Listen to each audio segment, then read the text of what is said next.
Good morning. For the life of me, I could not decide which version of the Christmas story to share with you today because they all have such important points that are very relevant in terms of the message. So I just combined them all and to the essential ideas of Matthew, Mark, Luke, and John. Here goes. 'Twas the night before Christmas, and all through the town there was no place for Mary to lay her head down, no room at the inn for the birth of her babe. So he was born in a stable, in a manger he laid. His birth town, Bethlehem, had Herod as king. But when Jesus was born, Herod did not sing. He saw Jesus as a threat to whom he might lose, for Jesus was deemed future king of the Jews. The Magi saw a star which led to the child. Herod couldn't see it because his sight was defiled. Soon after came wise men bearing gifts from the east. King Herod demanded Jesus' intel, but not for a feast. He demanded the child's birthplace to him be told. The Magi refused, but offered frankincense, myrrh, and gold. Then an angel told Joseph to flee Bethlehem. So they left for Egypt and missed Herod's fierce hand. It was good that they left because Herod was mad. He killed the male babies, and they were sad. Jesus stayed in Egypt till the death of the king, then returned to Nazareth as a Nazarene. And thus was the story of the birth of a child, humble in origin and by temperament mild, away in a manger, no crib for a bed, a refugee in poverty, so it was said. Yet the Christ is what he would come to be, a model and teacher, so we too could see. He gained wisdom and showered love. He became like the symbol of a dove. He taught that no matter what life may seem, you too can be healed and live your dream. So happy birthday, Jesus. May your story be run, and may thy kingdom come and thy will be done. You said it once, you said it thrice, that living in peace makes everything nice. So I empty my half cup from my heart and mind, and I fill it with Christ, and with God I bind. Thank you for this wisdom, this eternal truth that I've known but not heeded like a wayward youth. But I accept it this day for me and for you. Christ will be my mantra, and I will be true. The Christ in me today is born, so nevermore will I be forlorn. This Christ, this truth shall set me free to finally be the perfect me. So, what is this truth that sets us free? How has this 2,000-year-old Christmas story remained what is often called the greatest story ever told? Jesus said that he wanted to show us the way so that we would have life and have it more abundantly. He attained Christ's consciousness, and he taught the wisdom teachings. He lived them, and he said that we could do these things that he did and greater too. What does all that mean to us? And how can we free ourselves of all the blocks to our peace and love and abundance so that we too can enjoy this state of Christ consciousness, this heaven on earth? How does this Christmas story convey that message to you and to me? Around the world at Christmas each year, people celebrate the birth of Jesus and the rebirth of the Christ consciousness in us. This consciousness manifests as love and compassion, forgiveness, peace, and joy. So how do we conceive and then give birth to that consciousness in us, in our lives? A clue is given in the metaphysical meaning of the story. It is written that Jesus' mother conceived by the Holy Spirit and then gave birth to Jesus, the potential Christ, who indeed did become Jesus, the Christ. As with most things, new life is brought about by the joining of two entities, mother and father usually.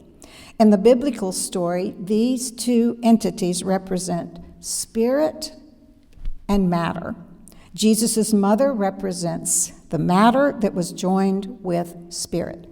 From that union came a new form, Jesus.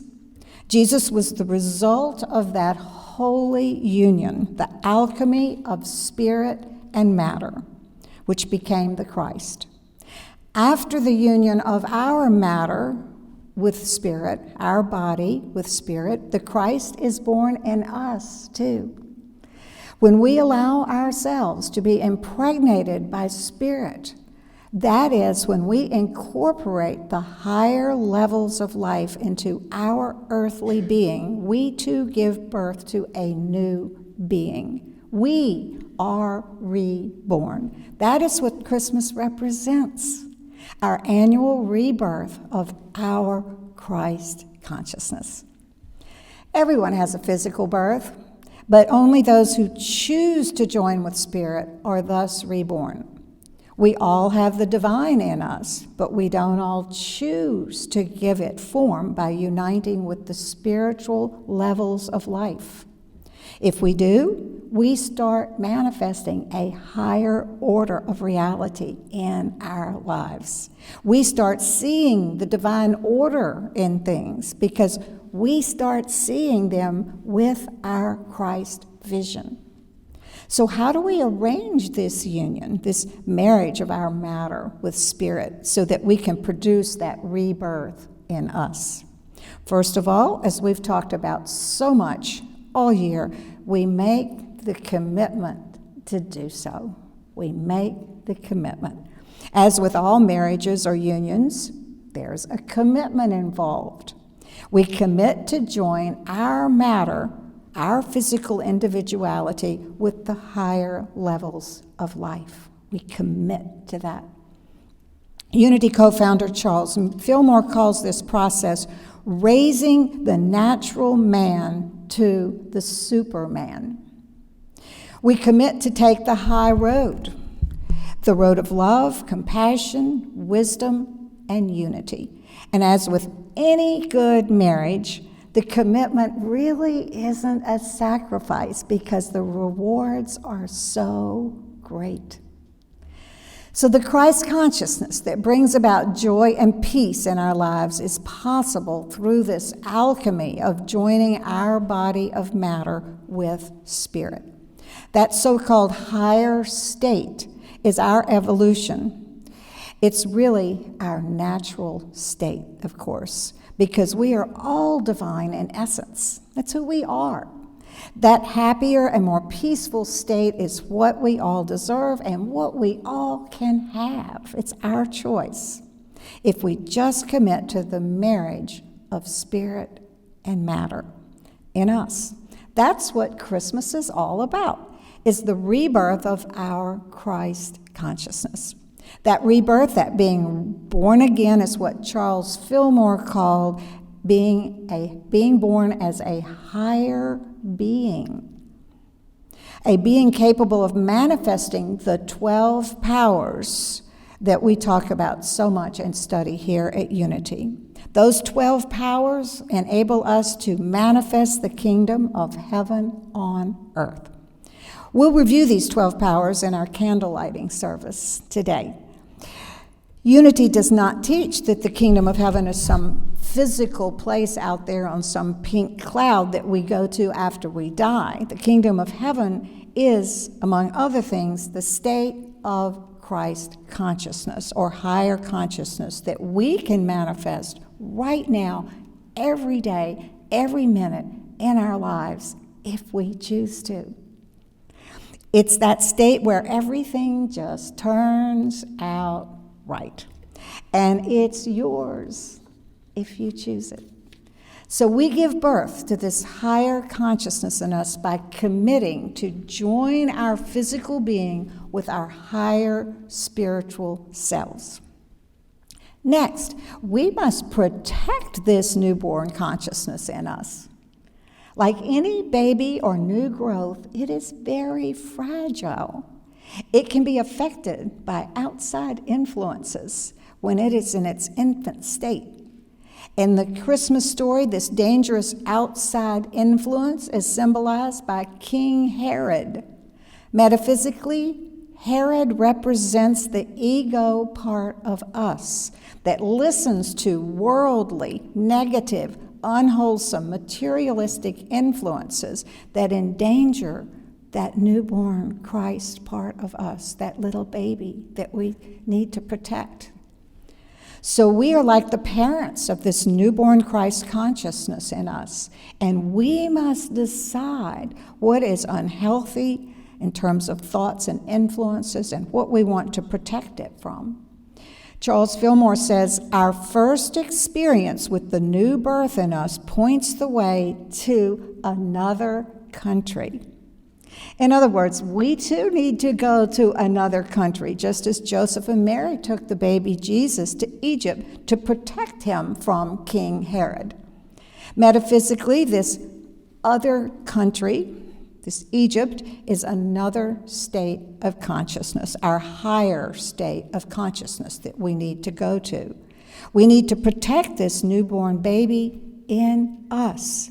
It's kind of like, a tiny little oak tree that needs a little fence built around it when it's a little sprig and we first plant it so that it won't get squashed by pedestrians. If the new growth is adequately protected for a while, this little sprout will grow into a mighty oak tree that can endure hurricanes and people kicking it and carving their initials into its bark. But when it's still a young little sprout, it needs protection. And so it is with our young little inner child baby, our child Christ, our new spiritual awareness. We must protect it until it is mature and can withstand those negative outside influences. You might ask, okay, but how can I prepare myself to unite with these higher levels of life so that I too can conceive this new being in me? And how can I protect this reborn Christ baby in me? The answer is clear in the Christmas story. We purify ourselves like Jesus' mother, Mary, which enabled her to conceive of the higher levels of life, and we thus become a vessel that can incorporate spirit and then give birth to the Christ in us. Every time we respond with love and compassion instead of rejection or hatred, we purify ourselves. When we recommit ourselves to God and ask for divine guidance instead of following worldly ways, we are purifying ourselves. When we let go of our prejudices in the form of religion, politics, race, or culture, and embrace unity and understanding over ideas and dogma, we purify ourselves. We become that pure Mary vessel, like the Virgin Mary, capable of joining with the spiritual, life-giving levels of existence. Now, the angels told Mary that she would conjoin with the Holy Spirit. Metaphysically, angels are higher thoughts. When we purify ourselves, we too are able to hear higher, healthier, happier thoughts.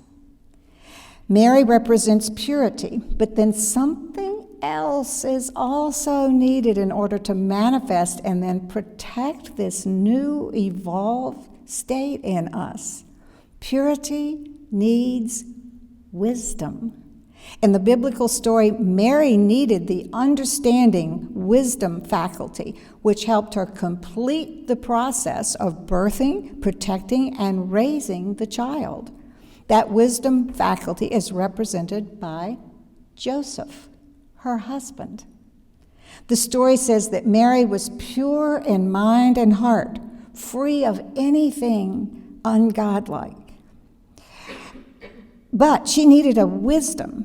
She needed Joseph to ensure Jesus' safety and security. It was Joseph, the understanding faculty, remember, who heard the angels and then took them to Egypt to avoid King Herod's wrath. We all need our wisdom faculty to preserve our spiritual life. Our Joseph or wisdom faculty protects us from our inner King Herod. Herod is the symbol of worldliness, materiality, and ego, which can destroy the Christ in us. An example of this Joseph wisdom might be the understanding, say, of a recovering alcoholic who realizes that hanging out in bars with his drinking friends is probably not wise if he wants to stay sober. If we want to lose weight, our wisdom faculty would have us maybe join Weight Watchers instead of a dessert cooking club, right? This is the use of our Joseph faculty of wisdom to support our Mary faculty of purity of intentions. This is particularly true in the spiritual domain. To attain our spiritual goals and transform, we need to be wise. Jesus said, "Be ye therefore wise as serpents, but gentle as dove." Another example, we must understand the importance of spending time with our Sangha, the company of others on our spiritual path. We need to understand the importance of setting aside daily time to pray and meditate and read spiritual books if we want to have our daily bread, which feeds and nourishes this new being in us. You've all heard the cliche, God helps those who help themselves. We must commit to our goals and have the wisdom to do what is wise in order to attain them. That is why coming to unity services and joining classes is so important. Maybe we have the Mary purity intention to follow a spiritual path, but we must also embrace the Joseph wisdom to surround ourselves with others who protect this newborn Christ in us. That's wisdom. We would never want our own children to hang out with the wrong crowd. Why would we expose them, our inner Christ, to anything less than wholesome influences, at least until that little sprig becomes a strong oak tree? Through the wisdom that Joseph represents and the purity that Mary represents in us, we can manifest and protect our reborn Christ consciousness within. We avoid the egoic, materialistic King Herod influences. In human terms, Jesus' birth was a humble one, but King Herod recognized Jesus as a threat. After all, the Magi had said that they were seeking the King of the Jews. That threatened him. Metaphysically, Herod is the ego that fears and lashes out against whatever it thinks is threatening it. That is our more spiritual approach to the world. Our Herod mind might say something like, if I have money and power, I can get whatever I want in the world. Herod is the ruler of the worldly mind, and if we don't watch out for him, he will slay the emerging Christ child in us, just as King Herod in the story tried to do by slaughtering all the male babies under 2 years of age. Charles Fillmore said that we must be on our guard against the subtle Herod or the sense mind and take tender care of the innocent little new ideas that have been born deep down in our hearts. We must not give this new consciousness, this Christ self, over to our Herod. We too must flee with it to Egypt, a place in our consciousness of safety. This new consciousness is the most valuable thing in the world. It allows our inner evolution. The preciousness of this newborn Christ child in the Christmas story and its meaning for all of us is why the wise men offered gifts of gold, frankincense, and myrrh. Gold represents the most valuable and indestructible substance on earth. Frankincense was recognized as the most treasured perfume. The myrrh was an oil that represented the power of love. Remember, God told Moses to use myrrh to anoint all the instruments used for worship in the tabernacle. The tabernacle represents our body, our inner cathedral, and we must anoint it with myrrh, with love, in order to thrive spiritually. And we must daily love and protect the young Christ child in us. Like all children, it thrives on love, and it needs our protection. Jesus, the human, became the Christ, just as Jesus taught that we could too, and greater things also. Charles Fillmore said that the Christ mind, with its 12 powers, can meet any obstacle and transform it into something good. Pretty valuable, huh? And so the Christmas story is our story. It's about you and me. Charles Fillmore said, "It is the story of the birth of the Christ in the human soul, and all the experiences that this young child went through are representative of what takes place in the soul of every person who chooses the higher spiritual state, the state of the divine. Even if we are in despair or the darkness of some kind, the Christ can be born right there in the midst of it. Jesus was born at night, perhaps a symbol of this dark night of the soul.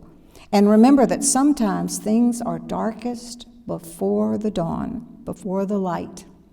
Sometimes darkness in our lives is a sign that old things in us, useless things, are dying off and something much greater is being born.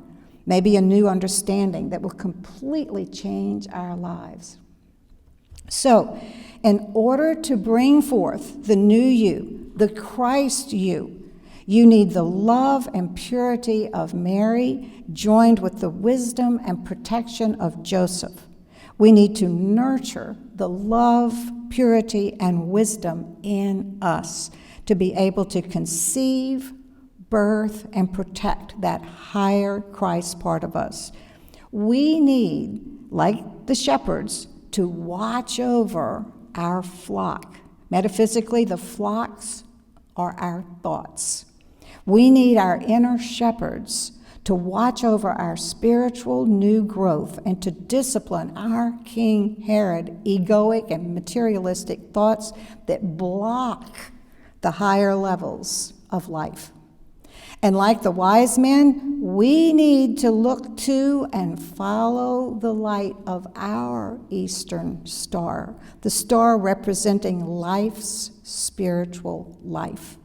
By doing these things, we too can give birth to and protect the Christ consciousness in us. We can nurture it to maturity and change our world completely by manifesting heaven on earth, which is our destiny. And remember, as Fillmore said, the Christ mind is not forced on anyone. It comes only to those who seek it. Ask and ye shall receive. Seek and ye shall find. Knock and it shall be opened unto you. The result is that you will be born anew, transformed. You will reign over your life with strength, peace, and joy. So joyeux Noel, Feliz Navidad, Happy Hanukkah, Happy Winter Solstice, Happy Kwanzaa, and Merry, Merry Christmas. May the light of the Christ consciousness be born and nurtured within you, so that your 2022 will be filled with the love and peace and joy that you so deserve.